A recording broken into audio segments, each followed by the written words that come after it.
Okay class, आज हम लोग देखते हैं क्लीवेज। इससे पहले के क्लास में हम लोगों ने डिस्कस कर लिया है कि कैसे जाइगोट का फॉर्मेशन हुआ और जाइगोट प्रिपेयर हो गया माइटोटिक डिवीज़न के लिए। ठीक है, तो जो जाइगोट में माइटोटिक डिवीज़न होगा वही स्पेसिफिक टाइप का माइटोटिक डिवीज़न क्लीवेज कहलाता है। ठीक है, तो आज हम लोग शुरू कर रहे हैं क्लीवेज। यहाँ पे क्लीवेज का मतलब होता है कि हम बोल दें कि rapid mitotic division of zygote that convert one sailed zygote into multi cellular blastula. ठीक है, अब एक चीज़ देखेंगे कि जो क्लीवेज है वो स्लाइटली डिफरेंट है माइटोसिस से। ठीक है, अब वो क्या क्या डिफरेंसेस हैं क्लीवेज का माइटोसिस से, उसके एक दो पॉइंट हम लोग देख लेते हैं। जैसे कि जो क्लीवेज होगा वो कम समय लेता है माइटोटिक डिवीज़न से। दूसरी बात ये देख लें कि जो क्लीवेज होगा उसमें ऑक्सीजन का कंजम्पशन ज़्यादा होता है। इसके पीछे लॉजिक ये है कि जो मेटाबॉलिक एक्टिविटी होंगी वो रैपिड होंगी, क्योंकि सेल डिवीज़न रैपिड होना है। इसीलिए क्या होगा कि सेल ऑर्गेनेल्स और सेल को जो ऑक्सीजन की रिक्वायरमेंट है वो ज़्यादा हो जाती है। ठीक है, और तीसरा डिफरेंस है कि यहाँ पे सेल नंबर इंक्रीज़ होता है विदाउट इंक्रीजिंग सेल साइज़। यानी कहने का मतलब है कि सिर्फ सेल का काउंट बढ़ेगा, जो ओवरऑल मास है वो नहीं बढ़ेगा। ठीक है, तो ये डिफरेंसेस हो गए क्लीवेज के माइटोसिस से। ठीक है, अब जैसे ये सपोज़ करें जोना पेलुसिडा है। ठीक है, ये जाइगोट हमने बना लिया। अब इसी जाइगोट में इसका न्यूक्लियर सब्सटेंसेस, उसके साथ साथ कोई एक पोलर बॉडी छोटी सी। ठीक है, अब देखते हैं कि जो पहला डिवीज़न है जिसको फर्स्ट क्लीवेज बोलें, वो लगभग 30 घंटे के अंदर होता है जाइगोट फॉर्मेशन के, और ये मेरिडियोनल होता है। ठीक है, मेरिडियोनल का मतलब हुआ कि ऐसे ऊपर से नीचे की तरफ डिवाइड ऐसे हो जाए। ठीक है, मेरिडियन की लाइन के अकॉर्डिंग।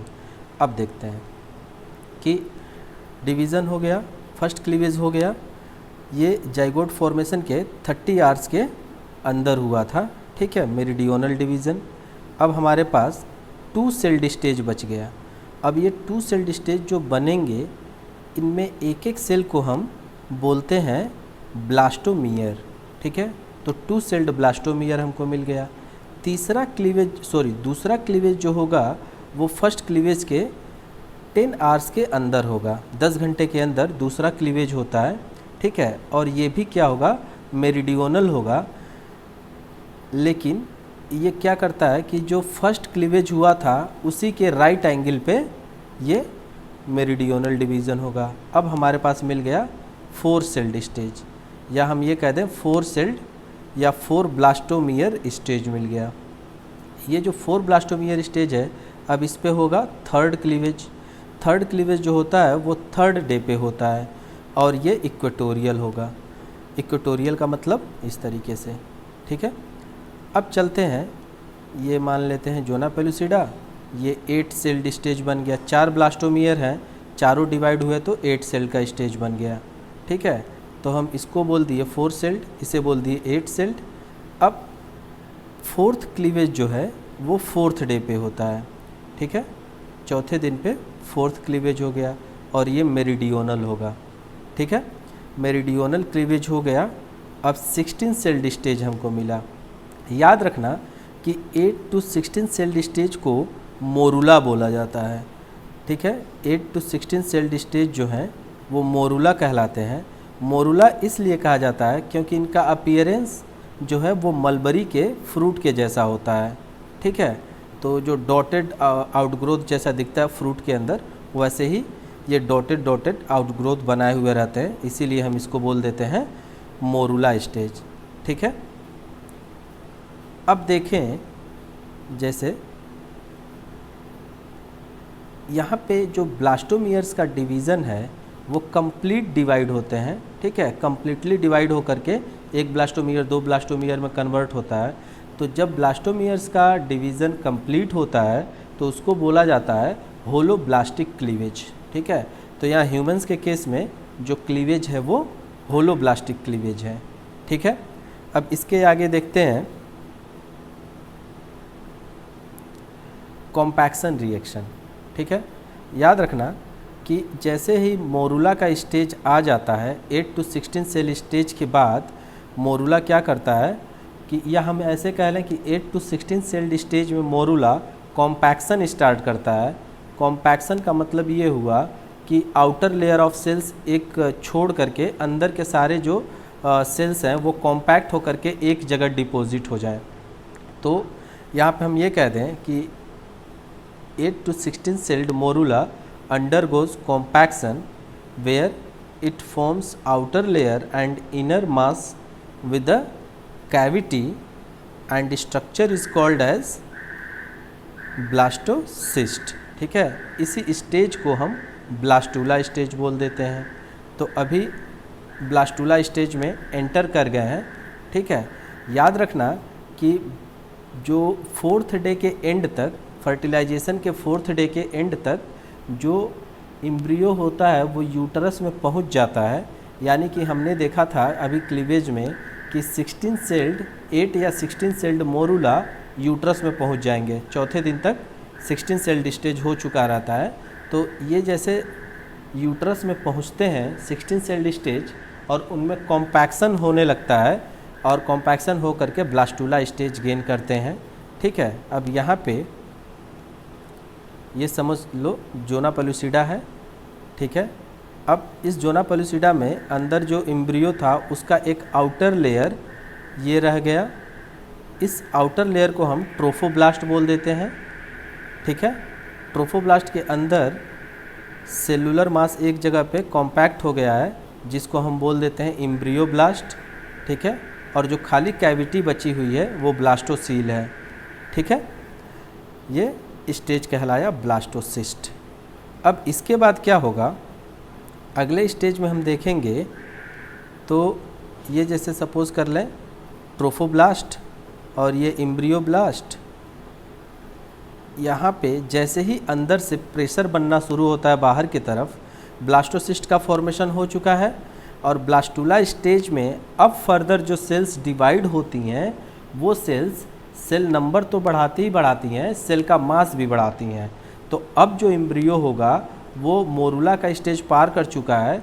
अब उसमें क्लीवेज ना हो करके अब उसमें जनरल माइटोसिस होता रहेगा। तो इस तरीके से जो एम्ब्रियो है उसका मास भी बढ़ता रहेगा। मास बढ़ने के वजह से जोना पेलुसिडा पे प्रेशर पड़ा और जोना पेलुसिडा रप्चर हो जाती है। तो ये हो गया जोना पेलुसिडा की रप्चरिंग। अब क्या होगा, वैकेंट खाली हो गया जो ट्रोफोब्लास्ट है।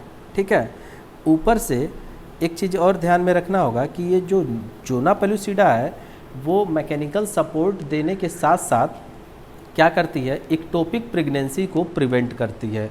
अब यहाँ पे इक्टोपिक प्रेगनेंसी क्या है तो वो समझ लेते हैं कि जब इम्प्लांटेशन होगा एम्ब्रियो का अनवांटेड लोकेशन पे, ठीक है, या अनफेवरेबल लोकेशन में, जैसे फलोपियन ट्यूब के अंदर, यहाँ पे जैसे सपोज़ करो कि ये फलोपियन ट्यूब में इम्प्लांटेशन हो गया तो फिर फर्दर क्या होगा, फलोपियन ट्यूब रप्चर हो जाएगी। ठीक है, और जो एम्ब्रियो डेवलप हो रहा है उसको सफिशिएंट स्पेस तो मिलना नहीं है, तो एम्ब्रियो भी आगे चल करके डैमेज ही हो जाएगा। ठीक है, डिस्ट्रॉय ही हो जाएगा। इस तरीके के प्रेगनेंसी को बोल देते हैं इक्टोपिक प्रेगनेंसी। अब ऊपर जोना पेलुसिडा था जो इक्टोपिक प्रेगनेंसी से प्रिवेंट करे हुए था एम्ब्रियो को। अब यूटरस में आकर के जोना पेलुसिडा रप्चर हुआ। ठीक है, अब क्या होगा, ट्रोफोब्लास्ट नेकेड हो गया है। अब वो क्या करेगा कि यूटेराइन वॉल पे अटैच होकर के इम्प्लांटेशन कर सकेगा। ठीक है, तो अब देखते हैं जैसे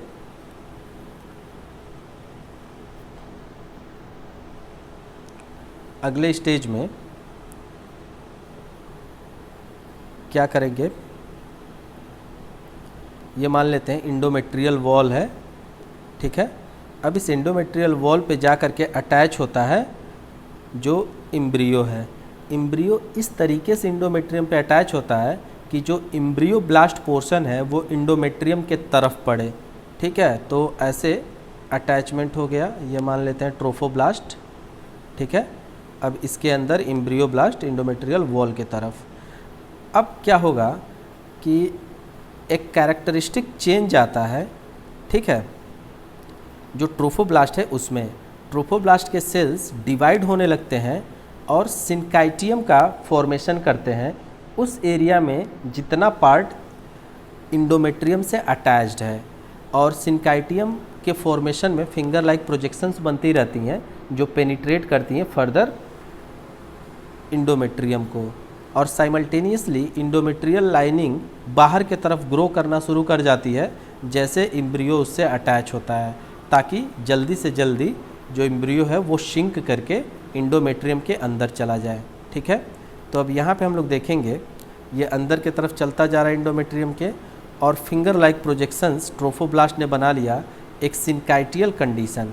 सिनकाइटियम कब कहते हैं कि जब कोई सेल में सेल डिवीज़न हो और साइटोप्लाज्म का डिवीज़न ना हो, मतलब कि न्यूक्लियर डिवीज़न हो गया तो नंबर ऑफ न्यूक्लियस बढ़ गए और जो कॉन्स्टिट्यूएंट थे सेल के वो सारे सेल के कॉन्स्टिट्यूएंट में डबलिंग हो गई, लेकिन साइटोप्लाज्म डिवाइड होकर के सेल का नंबर नहीं बढ़ा, तो ऐसे केस को सिनकाइटियम बोल देते हैं या सिनोसिटिक कंडीशन बोल देते हैं।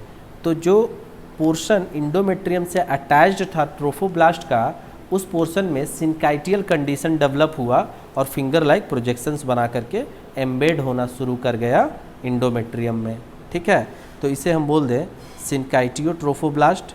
और इसके बाद से एक और चेंज आएगा इसमें, जैसे जो एम्ब्रियोब्लास्ट लेयर था, ये एम्ब्रियोब्लास्ट डिवाइड होकर के आउटर क्यूबोइडल हाइपोब्लास्ट बनाता है, आउटर क्यूबोइडल हाइपोब्लास्ट का फॉर्मेशन करता है, ये हो गया हाइपोब्लास्ट, और अंदर के तरफ जो होगा वो इलोंगेटेड सेल्स का फॉर्मेशन करेगा, जिसको हम ऐसे बोल लें कि कॉलुमनर सेल्स का फॉर्मेशन करता है, जिसको हम ईपी ब्लास्ट बोलते हैं। ठीक है, तो अंदर के तरफ ईपी ब्लास्ट का फॉर्मेशन हो गया। अब देखना, जैसे हाइपोब्लास्ट और ईपी ब्लास्ट दोनों मिल करके एम्ब्रियोनिक डिस्क का फॉर्मेशन करते हैं। फ्रंट व्यू से अगर देखेंगे तो ऐसे हमको दिख जाएगा हाइपोब्लास्ट के सेल्स, और इसी के पीछे प्रेजेंट होगा इलोंगेटेड सेल जो ईपी ब्लास्ट है। ठीक है, तो अगर क्रॉस सेक्शन में देखा जाए तो ये एक डिस्क के फॉर्म में हमको दिखेगा, जिसको एम्ब्रियोनिक डिस्क बोला जाता है। ठीक है, तो ये एम्ब्रियोनिक डिस्क का कंडीशन हो गया। तो अब अगले स्टेज में हम ये देखेंगे कि फर्दर क्या करता है, कि ये मान लेते हैं ट्रोफोब्लास्ट है। अब आगे हम लोग सिनकाइटियोट्रोफोब्लास्ट का डिस्कशन नहीं करने वाले हैं, क्योंकि अब लगभग जो एम्ब्रियो है वो कंप्लीट कर चुका है इम्प्लांटेशन, अंदर जा चुका है इंडोमेट्रियम के। अब अगर हम इस कैविटी में खोजें, यूट्राइन कैविटी में एम्ब्रियो को डिटेक्ट करना चाहें तो हमें नहीं दिखेगा, क्योंकि वो इंडोमेट्रियल लाइनिंग के अंदर डिपॉजिट हो चुका है। ये मान लेते हैं इंडोमेट्रियल लाइनिंग में डिपॉजिट हो चुका है। ठीक है, अब क्या होगा कि जो ईपी ब्लास्ट है और ट्रोफोब्लास्ट है, ईपी ब्लास्ट और ट्रोफोब्लास्ट कुछ फ्लूइड प्रोड्यूस करते हैं, और उस फ्लूइड की वजह से, फ्लूइड जो डिपॉजिट होने लगेगा उस वजह से एक फ्लूइड फील्ड कैविटी का फॉर्मेशन हो जाता है। ठीक है, एक फ्लूइड फील्ड कैविटी का फॉर्मेशन हो जाएगा। जैसे इस फ्लूइड फील्ड कैविटी को हम बोल देते हैं एमनियोटिक कैविटी। ठीक है, ये बन गया एमनियोटिक कैविटी, और इस एमनियोटिक कैविटी के ऊपर इसका एक कवरिंग बनता है, जिसको हम एमनियोजेनिक सेल्स बोलते हैं या एमनियोजेनिक लेयर बोलते हैं। वो एमनियोजेनिक सेल्स को प्रोड्यूस करता है ट्रोफोब्लास्ट। तो बाय ओरिजिन वो ट्रोफोब्लास्ट के लेयर्स होते हैं।